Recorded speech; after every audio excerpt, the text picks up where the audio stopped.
So, it's a movie review. It's the 1961 movie The Misfits. It's directed by John Huston. And the cast: Clark Gable plays Gay Langton. Marilyn Monroe is Rosalind Tabor. Montgomery Clift plays Perce Howland. Thelma Ritter is Isabel Steers. And Eli Wallach plays Guido. There are a few other supporting cast, but basically this is a sort of cowboy film of sorts, although it's based on a book by Arthur Miller, and Arthur Miller was using the notion of a cowboy as a metaphor for folks that are left behind following progress, and I think it sums it up very neatly. So it's set in Nevada, in just near the desert. It's set in the, I guess, 50s, Nevada, where divorce is easy, where there are plentiful cowboys, and all five main characters in this movie are rather sad figures. They are vulnerable. They have lost out on the idyllic life's love. They've had tragedy in their lives, and they're all quite broken and damaged. The film begins where we see Rosalind accompanied by Isabel, who's a landlady for Rosalind, and they're on the way to the courthouse where Rosalind is about to get the seal of her divorce. Transport is provided by Guido, who runs a sort of taxi, amongst other things, to make ends meet. And what follows is an invitation to later, after the hearing's been complete, for Rosalind and Isabel to join Guido and his friends in a nearby bar. Now, Rosalind and Isabel are both quite keen on the dreaded alcohol, and so they don't need any extra invitation. And so we then move to the bar where Gay is there, and they strike up a friendship.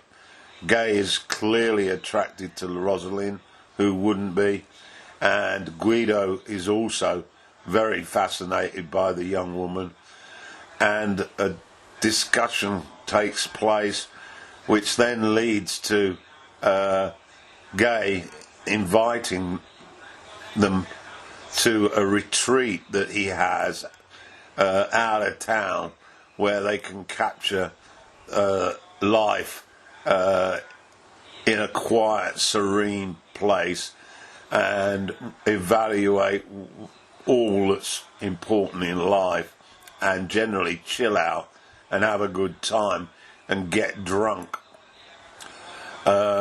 It doesn't take much for the women to think that this is a good idea, and so off the four of them go to find this retreat, and that's the foundation of the movie. So there's the four of them in this this place out in the country, and what we see is a picture postcard, really, of their lives. There's a lot of sharing early on. Guido, for example, records how his heavily pregnant wife died, and it was a complete shock and surprise. The whiskey, of course, is everybody's friend. Gay is constantly trying to serenade Rosalind, we witness dancing where Gay and Guido become the male partner, and the director gets in on the act when he uses the camera to accentuate Marilyn's curves on her rear as she dances, and this clearly is supposed to represent what Gay is looking at that particular time. Rosalind presents as a very innocent, almost childlike figure in her words and actions. Naivety comes through, and she also adorns pigtails at one point, which accentuates the perception of her being a child. Gay acquires pictures that he displays inside a wardrobe of Rosalind, and we get a clear picture that him and Guido are almost competing for her attention, a bit like young teenagers might do. The situation then develops where they go for a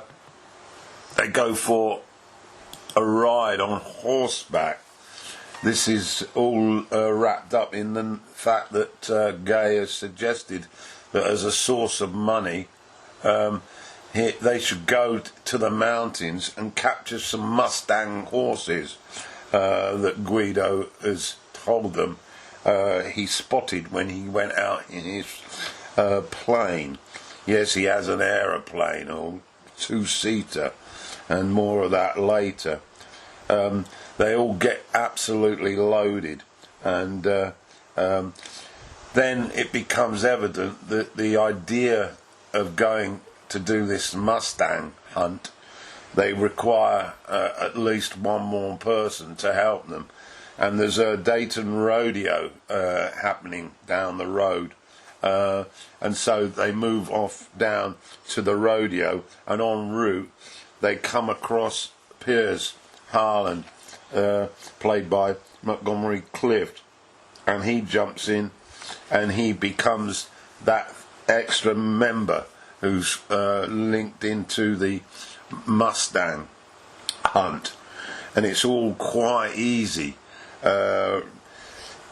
Cliff is a famous rodeo rider, but he's also quite damaged himself, some of which through the falls that he's encountered whilst doing this for a buck or two. And he is also, like the others, well acquainted with the whiskey and quite content to join the group. And so we now have 5, and Marilyn starts to show an interest in Piers as the movie progresses, and this becomes the central part of the movie as the males try to win her heart, try to, without causing too much disruption amongst the group, they have a very self-centered view of her.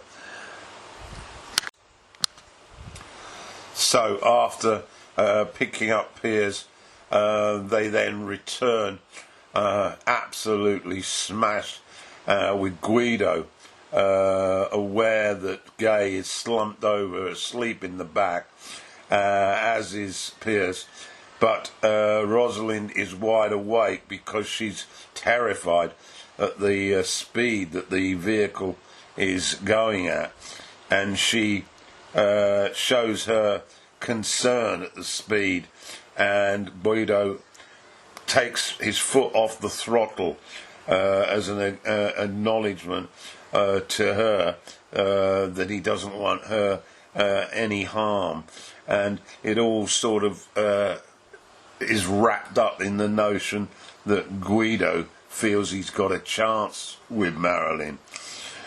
We then get to the situation where the day arrives when they're going out to hunt for these horses, and this proves a very symbolic part of the film, as the true character of the men becomes clear to Rosalind as the day unfolds.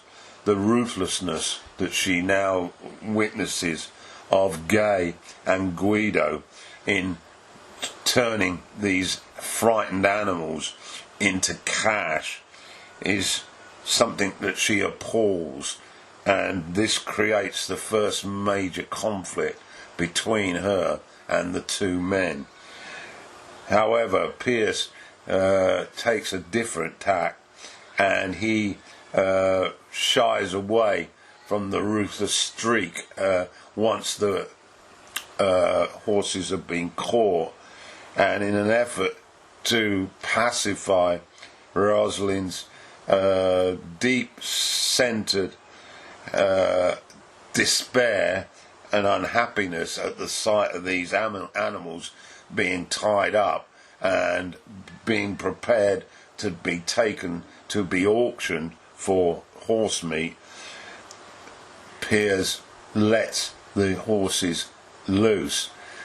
There's a tremendous scene involving Gay and one of the horses when he is so determined to gain power over the stallion, to the point that it's clear this is where his real feelings are.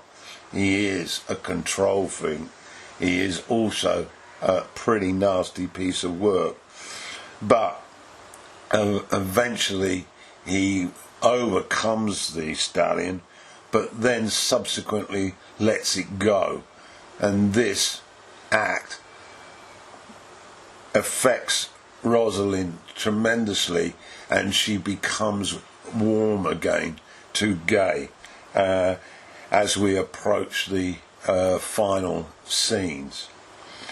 So overall, some excellent acting in this film.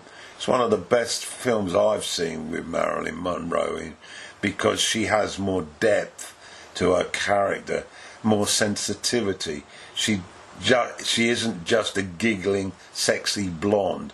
And of course, the other actors, all three of them, have been in some tremendous movies, and so we wouldn't expect anything more. Although they all have that similar sort of macho idea of establishing themselves in their lives through their acts. So that's it then. That's the Misfits 1961.